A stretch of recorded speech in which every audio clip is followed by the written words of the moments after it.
Selamat pagi Bapak Ibu dan Saudara serta anak-anak yang dikasihi Tuhan. Selamat berjumpa kembali dalam program Repa, Renungan Pagi GKJ Minomartani. Hari ini kita akan membaca dan merenungkan firman dalam surat Roma pasal 12 ayat yang ke-15 yang akan dibacakan oleh Tania. Roma 12 ayat 15 yang demikian bunyinya. Bersukacitalah dengan orang yang bersukacita, dan menangislah dengan orang yang menangis. Tema hari ini adalah antara bersukacita dan menangis. Pak Matius sangat sedih ketika mengetahui bahwa Dori, putri pertama Pak Yohan, tidak dapat melanjutkan sekolah ke jenjang SMU karena masalah biaya. Rasa sedih Pak Matius kemudian mendorongnya untuk memberikan bantuan kepada Dori berupa beasiswa.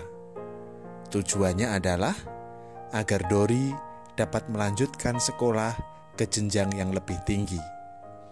Berkat beasiswa dari Pak Matius, akhirnya Dori dapat melanjutkan sekolah. Beda cerita dengan Pak Goroh. Ia adalah pribadi yang tidak suka dengan kemujuran dan keberhasilan orang lain. Oleh karena itu, ketika ia mengetahui bahwa Pak Matius membantu keluarga Pak Yohan, hatinya menjadi panas. Apalagi ketika ia mengingat bahwa Pak Yohan pernah berbuat salah kepada dirinya. Ia tidak rela jika keluarga Pak Yohan yang telah jatuh miskin memiliki harapan untuk bangkit dan menjadi lebih baik. Mendengar cerita tentang Pak Matius dan Pak Goroh, mungkin saudara berkata, "Baik ya Pak Matius, ia orang yang murah hati."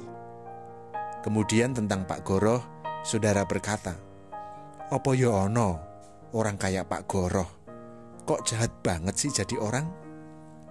Saudara, entah ada atau tidak orang macam Pak Goroh, atau seberapa banyak orang seperti Pak Matius, melalui cerita di atas, kita diingatkan bahwa bersukacita dengan orang yang bersukacita atau menangis dengan orang yang menangis ternyata tidak selalu mudah. Bersimpati dan berempati terhadap orang yang malang atau sebaliknya, terhadap orang yang bergirang karena kemujurannya atau karena prestasinya tidak selalu gampang. Berlatar belakang kenyataan bahwa bersimpati dan berempati itu tidak selalu mudah, maka Paulus dengan senang hati mengingatkan jemaat agar mereka tetap dan terus mengusahakannya dalam hidup sehari-hari. Di mana letak kesulitannya? Ketika kita mau menangis bersama dengan orang yang menangis, kita butuh hati yang peduli.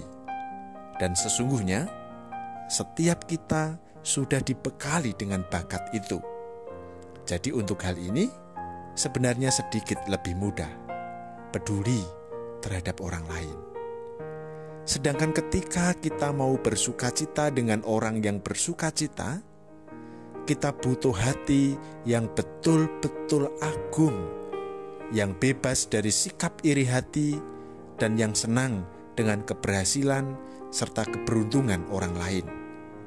Kata William, seorang teolog Perjanjian Baru, hanyalah jika keakuan itu mati, maka kita dapat bersukacita atas keberhasilan orang lain. Bapak, Ibu, dan Saudara, bagaimana dengan pengalaman Bapak, Ibu, dan Saudara sekalian? Mana yang lebih mudah di antara keduanya? Bersukacita dengan orang yang bersukacita atau menangis dengan orang yang menangis? Mari kita berdoa. Tuhan, berilah kami hati yang peduli dan hati yang jauh dari sikap iri hati, supaya kami dapat bersukacita dengan saudara kami yang bersukacita dan menangis dengan saudara kami yang menangis. Dalam Kristus kami berdoa. Amin. Demikian renungan hari ini. Selamat beraktivitas, teriring berkat Tuhan.